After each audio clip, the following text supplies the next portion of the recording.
हरे कृष्णा, राधे राधे। आप देख रहे हैं हे प्रभु ऐसा क्यों। आज का सवाल गाजियाबाद से रीमा सिंह का है। रीमा एक आई स्पेशलिस्ट हैं, लोगों की आंखों का इलाज करती हैं। लेकिन आज सवाल उनकी आंखों का नहीं है, आज सवाल है उनके मन का। रीमा कहती हैं, मुझे पता है किसी से जलन करना गलत है, फिर भी जब मैं किसी को खुश और सफल देखती हूँ तो मेरे भीतर जलन होने लगती है। मेरे पास जो है मुझे उससे खुशी नहीं मिलती, लेकिन कुछ ही समय बाद मन फिर से किसी और चीज की मांग करता है, कुछ और पाने की चाह करता है। मैं बेचैन हो जाती हूँ। वो पूछ रही है आखिर ऐसा क्यों है, मैं किस तरीके से अपने मन में जो जलन होती है उसको कम कर सकती हूँ, मैं क्या करूँ जिससे ये जलन कम हो, क्योंकि मेरे मन को शांति नहीं मिलती है। तो आखिर ऐसा क्यों होता है कि दूसरे की खुशी देखकर हमारा मन दुखी क्यों हो जाता है, दूसरे की सफलता हमें अपनी कमी जैसी क्यों लगने लगती है।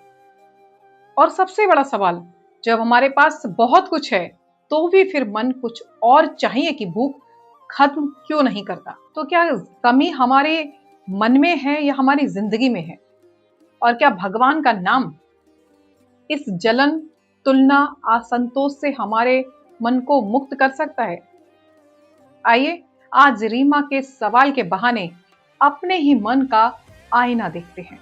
रीमा की परेशानी सिर्फ जलन की नहीं है, असली परेशानी है तुलना और असंतोष की। जब हम किसी दूसरे को खुश देखते हैं, किसी को आगे बढ़ते देखते हैं, तो मन कहता है इसके पास क्यों है, मेरे पास क्यों नहीं, और यहीं से हमारी अपनी खुशी कम होने लगती है।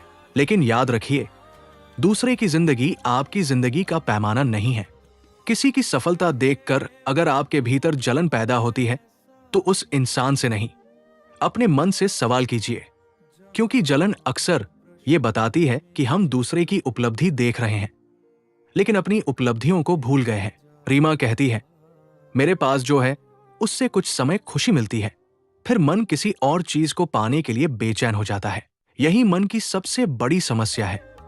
जो मिल गया वो सामान्य लगने लगता है और जो नहीं मिला वही सबसे जरूरी लगने लगता है। नई चीज मिलती है, कुछ दिन खुशी होती है, फिर उससे बड़ी चीज चाहिए, वो मिलती है तो फिर उससे आगे की इच्छा पैदा हो जाती है और इंसान पूरी जिंदगी अगली खुशी का इंतजार करता रहता है, लेकिन कभी रुककर ये नहीं पूछता जो आज मेरे पास है उसकी खुशी मैंने कितनी देर महसूस की। हम दूसरों की पूरी जिंदगी देखकर अपनी जिंदगी से तुलना करते हैं, लेकिन हमें नहीं पता कि उस व्यक्ति ने क्या खोया है, उसके भीतर कौन सी परेशानी है, वो किस संघर्ष से गुजर रहा है। इसलिए किसी की चमक देखकर अपनी जिंदगी को अंधेरा मत समझिए। किसी की सफलता आपकी हार नहीं है, किसी की खुशी आपकी खुशी को कम नहीं करती। अगर कोई आगे बढ़ रहा है तो उसके लिए खुश होना सीखिए, उसके लिए मन से कहिए भगवान इसे और सफलता दे। शुरुआत में मन शायद नहीं मानेगा, लेकिन यही तो अभ्यास है। और जब आपके मन में जलन आए तो तुरंत खुद से कहिए मुझे इसके जैसा नहीं बनना, मुझे अपने कल से बेहतर बनना है। क्योंकि तुलना हमेशा बेचैनी देती है, लेकिन आत्मविकास आपको आगे बढ़ाता है। ध्यान से सुनिए हमारे गुरुदेव ने ईर्ष्या पर क्या कहा। दूसरे का नुकसान तो क्या कर पाएगा, उसका खुद नुकसान हो जा रहा है। मेरे से आगे निकला जा रहा है, इस बात से जलता है, तो वो उसका नुकसान कर पाए न कर पाए, अपना नाश जरूर कर ले। पूरा विश्व परेशान है। अपने घर में सुख पूर्वक रहने की व्यवस्था लेकिन पड़ोसी के घर में ज्यादा है, तो हम अपने घर में रहते हुए भी जल रहे हैं। ये जब मन बार बार दूसरों से अपनी तुलना करने लगे, जब भीतर असंतोष बढ़ने लगे, तब कुछ पल रुकिए और भगवान का नाम लीजिए। अगर आपकी श्रद्धा राधा रानी में है तो धीरे धीरे कहिए राधे राधे। हर नाम के साथ अपने मन से कहिए जो मिला है उसके लिए धन्यवाद। नाम जब कोई जादू नहीं है कि एक दिन में जलन खत्म हो जाएगी, लेकिन नाम जब मन को देखने की आदत देता है। धीरे धीरे आपको पता चलने लगता है कि समस्या बाहर की दुनिया में कम और हमारी तुलना करने वाली आदत में ज्यादा है। भगवान से ये मत कहिए प्रभु उसके पास जो है मुझे भी दे दीजिए। कभी ये कहकर देखिए प्रभु जो मेरे पास है उसका मूल्य समझने वाली बुद्धि दीजिए। और जब मन फिर कहे मुझे और चाहिए, तो खुद से पूछिए क्या सच में मुझे और चाहिए या मुझे संतोष चाहिए। क्योंकि कई बार हमें नई चीज नहीं चाहिए होती, हमें नया नजरिया चाहिए होता है। अपने जीवन की छोटी छोटी खुशियों को देखिए। परिवार, काम, स्वास्थ्य, सम्मान, किसी की मदद करने का अवसर, सुबह की एक शांत सांस, इन सबको सामान्य समझकर मत गुजर जाइए। जिस चीज की आज आपको आदत हो गई है, हो सकता है कल आप उसी के लिए प्रार्थना कर रहे थे। इसलिए दूसरों की खुशी देखकर जलने के बजाय एक नया अभ्यास शुरू कीजिए। दूसरों की खुशी में खुश होना, दूसरों की सफलता पर आशीर्वाद देना और अपनी जिंदगी के लिए भगवान को धन्यवाद देना। याद रखिए, जलन मन को जलाती है, तुलना मन को थकाती है, लालच मन को भटकाता है, लेकिन संतोष मन को शांत करता है। और शायद इसी शांति की शुरुआत एक छोटे से नाम से हो सकती है।